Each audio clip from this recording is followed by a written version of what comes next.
If you follow me on Twitter, you will know how often I raise my Spiritfarer propaganda. If you are a subscriber to the channel, then you will know how often I include Spiritfarer in my Flashy 5 series. If you know anything about me, you know I love Spiritfarer. It's one of those games that is simply just so much more than a game. Spiritfarer truly has the ability to change your life, and if you've ever lost someone close to you, or ever struggled with grief in any way, I promise you, from the bottom of my heart, I think this game could help you. With that in mind, join me as we explore Spiritfarer and the importance of dealing with death. Firstly, I played this game a year ago. I believe it was September 2020 when I played it, and yet I'm only just making the video on it now. This is because I couldn't do the game justice. I almost made a video, I wrote the script, I recorded the voiceover, but when I listened to it back, I didn't think the video was good enough for this game. I didn't put into words just how special it is, and that's not fair. How can I be singing the game's praises all over social media, and then make a video that doesn't reflect how good it is? So I decided to put it off. I wanted some time to improve myself, become a better content creator, a better speaker, a better editor. I wanted to be good enough to make this video. And now, I finally think I'm there. But enough rambling. Why do I hold this game in such high regard? I'm first going to tell you what the game is, but I beg you, if I explain what the game is and you think, nah, not my kind of game, I ask you to stay until the end regardless, because it's not my kind of game either. I don't like games like Spiritfarer. I tried it because it was on Game Pass and I had free time. I ended up playing one of the best games I've ever played. So, Spiritfarer is Stardew Valley on a boat.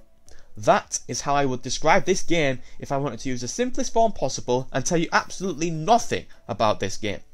You are the Spiritfarer. You meet lost souls stuck in purgatory and help them come to terms with the fact that they've passed away. You do this by completing quests for them. You'll need to build them a room on your ship, but to do that, you'll need materials. So you must explore the map, looking for locations to explore, so you can gather them. So you have to go to part of the map where you'll have to complete a minigame sometimes, such as mining rocks off a sea creature, or catching jellyfish in the sky. You will have to build rooms for your ship in order to acquire certain items. So, to do that, you'll do smaller minigames, where you get other materials. Amongst all of this, you'll be meeting people. People who need your help. People who you'll offer a space on your boat to. People who have unfinished business. People who need you to help them come to terms with the fact that it's their time to go. You will spend an enormous amount of time with all of these people. I say people, they're animals in game, but it's all symbolic. Each of these people have their own quest lines that you'll complete, but you don't do them one by one. You'll be juggling 4 or 5 of these quest lines at any one time, so you'll always be interacting them and you'll always have something to do. You need room to accommodate them all, so you upgrade your boat. What you reluctantly inherited 5 minutes into the game becomes your passion project. You organised everything just the way you want it. What started out as a room and a kitchen becomes your own mini town, really, riding the waves, completing quests. You always have something to do. There's always an objective that needs completing, and you will plan your routes around that. I need this material, which I can get from this place. But if I took this route to that place, I could complete the next branch of this quest on the way. So, you use your time management. Whilst your ship is travelling to the next location, you'll do a task on the boat. You'll cook meals for the passengers. You'll grow vegetables. You'll fish for, well, fish. You're always doing something. You're busting your arse for these people. But why? There's no huge reward. There's no monetary incentive to be helping these people. So why do you do it? You do it because through every second you spend on your boat, every second you spend exploring the seas with these characters, you begin to care. You know from the start that each and every one of your passengers is going to leave your ship someday. There will come a point where they won't be there anymore, and you'll be left with one less character on your ship.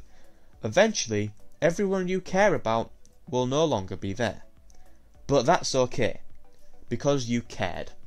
You shared moments with these people that will transcend their absence, and will stick with you forever.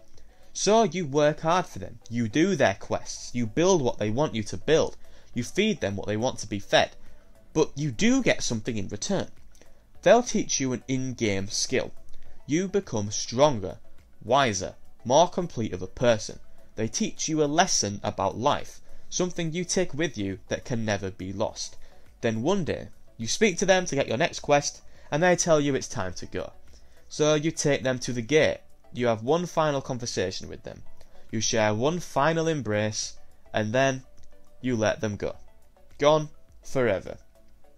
You build them a house that they stay in on your boat, and once they're gone, it cannot be removed.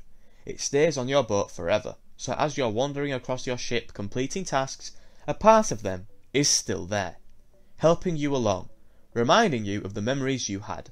In life, we meet people, some more important to us than others. Some stick around for a while, some don't. Those that we care about, we're terrified of losing them, but there truly is no need. Those people served their purpose. They gave you love and you reciprocated. They may have left this life, but they will never truly be gone. People come into our lives, teach us things, give us memories, help us become more rounded people. Then they leave, and that's okay. I finished Spiritfarer in around 4 days. I binged this game hard. I think I spent around 25 hours playing it, which is nothing to sniff at, but I simply could not leave it alone. The gameplay loop is far too addicting, sure, but that's not what makes this game stick out to me. This game taught me things that I will never forget. I learnt to see the worth in people regardless of how long they will be here for, and that once death comes around, that isn't the end.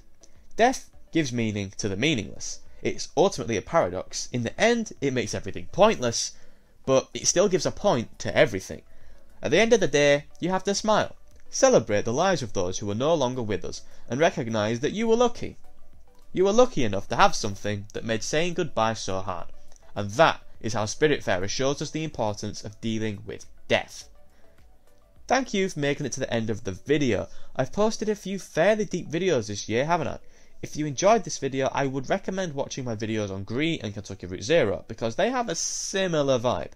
Grief is a horrible thing. If any of you are watching this and hurting, I won't pretend that this game will 100% definitely magically stop that pain, but it will give you a different perspective, and I truly hope that you can heal. But for now, that's all from me. Please share your feelings on Spiritfarer in the comments so we can talk about this beautiful game.